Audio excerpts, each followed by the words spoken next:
तैयारी है, स्टार्ट।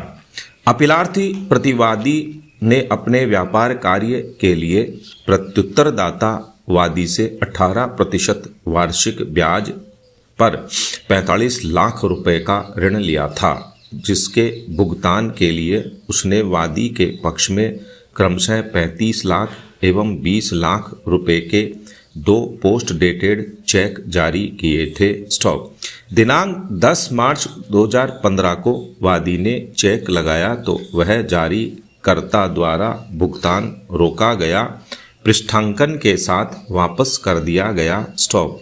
अतः वादी ने अतिरिक्त जिला एवं सत्र न्यायाधीश त्रिचूरापल्ली के समक्ष वाद संस्थित किया, जिसे न्यायालय के एक पक्षीय निर्णय आदेश दिनांक 9/10/2015 के द्वारा आज्ञापित कर दिया गया। स्टॉप। प्रतिवादी अपीलार्थी ने उक्त एक पक्षीय आदेश को अपास्त करने के लिए आदेश नियम 17 के अंतर्गत आवेदन किया। स्टॉप। चूंकि यह आवेदन 276 दिन के विलंब से था, इसलिए परिसीमा अधिनियम 1963 की धारा 5 के अंतर्गत विलंब क्षमा करने के लिए आवेदन भी किया, जिसे अतिरिक्त सत्र न्यायाधीश 4/1/2017, उच्च न्यायालय 8 फरवरी 2017 और स्वयं उच्चतम न्यायालय 7 अप्रैल 2017 ने भी निरस्त कर दिया। स्टॉप।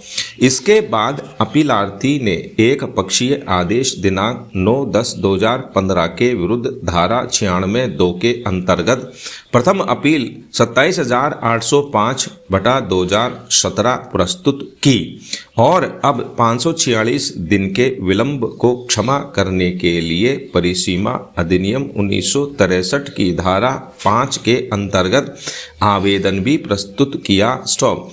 विलंब क्षमा के लिए इस बार भी अपीलार्थी ने वही आधार उठाया जो प्रथम कार्यवाही में उठाया था कि वाद संस्थान के समय के पूर्व वर्ष 2014 से ही चेन्नई में रह रहा था, इसलिए समन उस पर तामील नहीं हुआ और उसके विरुद्ध एक पक्षीय आज्ञप्ति दिनांक 9/10/2015 पारित की गई, इसलिए इसे निरस्त किया जाए। स्टॉप। इस बार भी इस तर्क को न्यायालय ने इस आधार पर अमान्य कर दिया कि पिछली कार्यवाही में इस तर्क को विचारण न्यायालय, उच्च न्यायालय और उच्चतम न्यायालय भी निरस्त कर चुका है। स्टॉप। पैरा। अतः उच्च न्यायालय ने परिसीमा के आधार पर अपील निरस्त कर दी। स्टॉप। इसलिए उसने यह अपील SLP प्रस्तुत की। स्टॉप। उच्चतम न्यायालय के समक्ष निर्धारण के लिए निम्न प्रश्न विरचित किए गए। पैरा 1। क्या आदेश नियम 13 के अंतर्गत प्रस्तुत आवेदन पत्र को निरस्त हो जाने के बाद एक पक्षीय आज्ञप्ति दिनांकित 9/10/2015 को निरस्त करने के लिए CPC की धारा 96(2) के अंतर्गत विलंब को क्षमा के लिए प्रस्तुत अपील पोषणीय होगी। स्टॉप। पैरा 2। क्या एक पक्षीय आज्ञप्ति को निरस्त करने के लिए कार्यवाही में व्यतीत समय को परिसीमा अधिनियम 1963 की धारा 5 के अर्थों में प्रथम अपील में विलंब क्षमा करने के लिए पर्याप्त कारण माना जा सकता है। स्टॉप। पैरा। निर्णय 1। जब कोई एक पक्षीय आज्ञप्ति पारित की गई है, तब प्रतिवादी को 2 उपचार उपलब्ध रहते हैं। पैरा 1।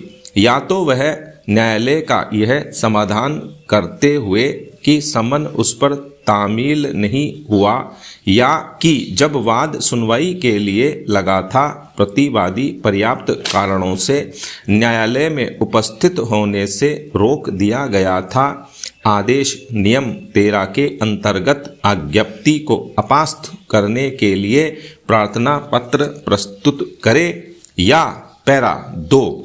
CPC की धारा 96(2) के अंतर्गत कथित शर्तों के अधीन मेरिट पर मूल आज्ञप्ति के विरुद्ध एक नियमित अपील प्रस्तुत करे। स्टॉप। पैरा। धारा 96(2) के अंतर्गत अपील प्रस्तुत करना एक सांविधिक अधिकार एवं एक सारवान अधिकार है। स्टॉप। इसलिए प्रतिवादी इस सांविधिक अधिकार से मात्र इस कारण वंचित नहीं किया जा सकता है कि सीपीसी के आदेश नियम 13 के अंतर्गत प्रस्तुत आवेदन पत्र इसके पूर्व निरस्त कर दिया गया था। स्टॉप। इस संबंध में भानु कुमार जैन बनाम अर्चना कुमार और एक अन्य के मामले में इस न्यायालय ने निम्नलिखित निर्धारण दिया है। स्टॉप।